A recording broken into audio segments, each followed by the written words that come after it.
మరి ఏదైతే దేవదేవుడు మనం అతి పవిత్రంగా కొలిచే వెంకటేశ్వర స్వామి లడ్డూ ప్రసాదం కల్తీ జరిగిందని ఎప్పుడైతే మరి సిట్ నివేదిక తేల్చిందో మరి ఆనాటి నుంచి కూడా మన ఈ రోజున వైసీపీ నాయకులు కానివ్వండి, జగన్మోహన్ రెడ్డి గారు మరి రకరకాలుగా దాన్ని ఏమార్చటం కోసం తప్పు మీద తప్పు చేస్తూ ముందుకెళ్లే సందర్భంలో ఈ రోజున ఇక్కడికి విచ్చేసిన బీజేపీ అధ్యక్షులు అట్లూరి శ్రీరామ్ గారు, అదేవిధంగా మన east MLA, Vijayawada east MLA Gadde Rammohan గారికి, చైర్మన్స్ రఘురామరాజు గారు, అదేవిధంగా ఎర్రబోతుల రమణ గారు, దుర్గగుడి మెంబరు, వీరందరూ కలిసి ఈ రోజున జనసేన మా కూటమి ప్రభుత్వం మరి ఖండిస్తూ ఆ దేవదేవుడికి ఆశీస్సులు మన మీద ఉండాలి తప్పించి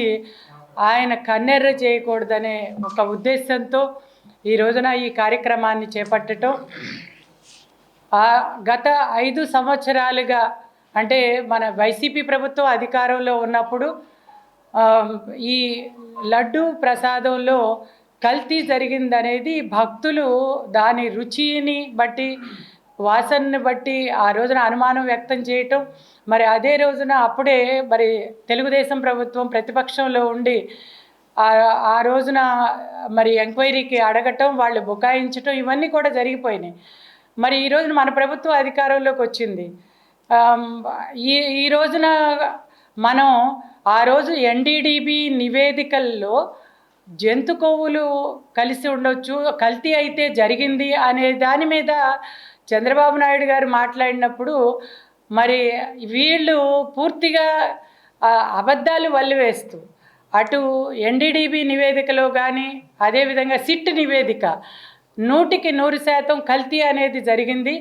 అది ఒక కెమికల్స్తో కూడిన, అసలు నెయ్యి అనేది పాల నుంచి తీసిన నెయ్యే కాదు, కెమికల్స్తో కూడిన నెయ్యి అని చెప్పి ఈ రోజున మరి సిట్ నివేదికని కూడా వీళ్ళు అబద్ధంగా మలిచి అసలు జగన్మోహన్ రెడ్డి గారు అసలు కల్తీనే జరగలేదనేసారు. కానీ మాజీ టీటీడీ చైర్మన్ సుబ్బారెడ్డి గారు మాత్రం కల్తీ జరిగింది, అయితే మీరు అన్నట్టుగా జంతుకోవు కాదు కదా కలిసింది, కెమికల్స్ అన్నారు.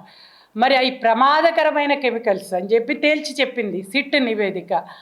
మరి దీన్ని ఏమార్చటానికి ఈ రోజున తప్పు మీద తప్పులు చేస్తూ నిన్న ఆ రోజున దాన్ని అంటే పూర్తిగా టీటీడీ దేవస్థానాన్ని, తిరుమల దేవస్థానాన్ని ఆదాయ వనరుగా మలుచుకున్నారు.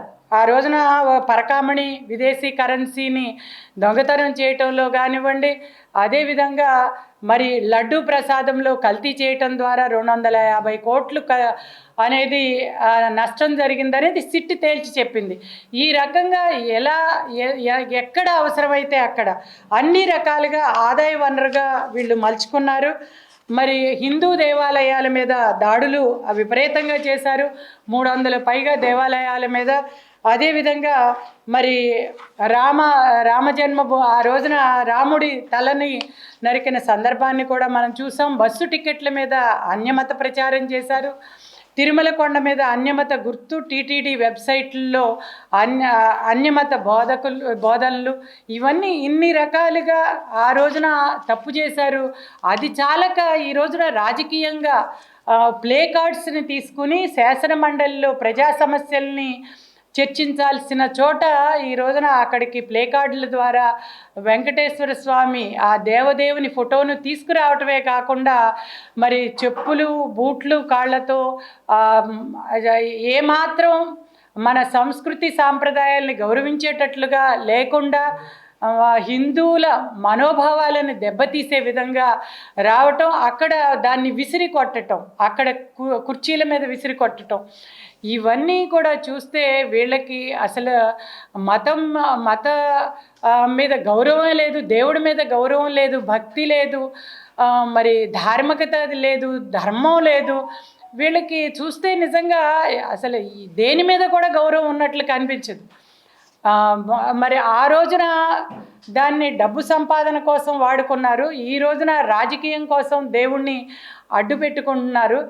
మరి ఈ రోజున దేవుడితో పెట్టుకుంటే అంటే అది ఒక హిందూ మతమే కాదు, ఏ దేవుడితో పెట్టుకున్నా పర్యవసానాలు ఎలా ఉంటాయి అనేది మనకి చరిత్ర చాలా చెప్తా ఉంది.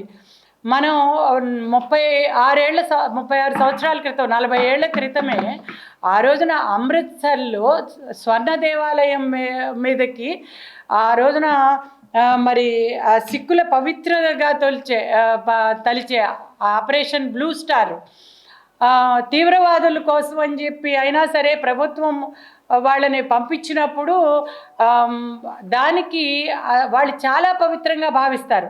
ఆ తర్వాత పర్యవసానాలు అందరికీ కూడా గుర్తుండే ఉంటాయి. ఆపరేషన్ బ్లూ స్టార్ అనగానే ప్రతి ఒక్కరికి కూడా గుర్తొస్తుంది.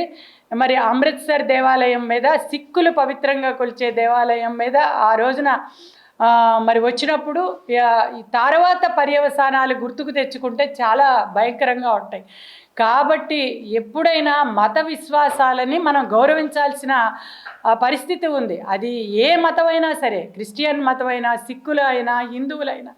అటువంటిది మొదటి నుంచి కూడా మరి జగన్మోహన్ రెడ్డి గారికి హిందూ మతం అంటే చాలా చులకన భావం. అది చాలా చోట్ల ఆయన ప్రభుత్వం అధికారంలో ఉన్నప్పుడు మనం చాలాసార్లు గమనించటం జరిగింది. హిందువులు ఏదైతే ఒక సంస్కృతిగా, సాంప్రదాయంగా భావించారో అవి ఏనాడు కూడా అతను వాటిని అమలు చేసిన సందర్భాలు లేవు.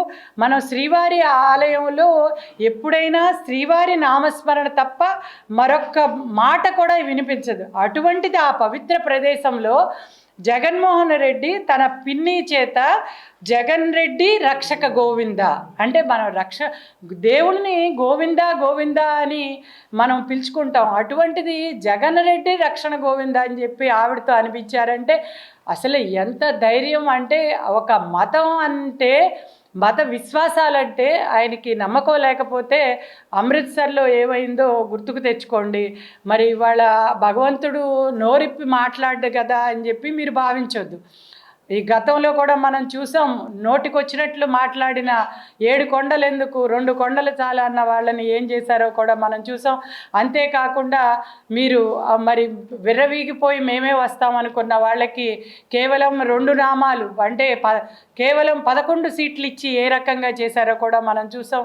కాబట్టి మనం ఈ రోజున ఏ దేవుణ్ణి కూడా చంద్రబాబు నాయుడు గారు మరి అన్ని మతాలని, అన్ని కులాలని అందరం కలిసి సహోదర భావంతో ఏదైతే మన భారతదేశ సాంప్రదాయం ఉందో అందరం కలిసి ముందుకెళ్దామని మాట్లాడతారు తప్ప ఏ ఒక్కటి మరి అది మన చంద్రబాబు నాయుడు గారి గొప్పతనం, మరి తెలుగుదేశం గొప్పతనం. ముఖ్యంగా ఈ రోజున కూటమి మనం కూటమిగా ఏర్పడి జనసేన, బీజేపీ, తెలుగుదేశం మనం ఒక పవిత్ర ప్రాంతంగా ఒక అసెంబ్లీని, శాసన మండలిని మనం కొలుచుకుంటాం.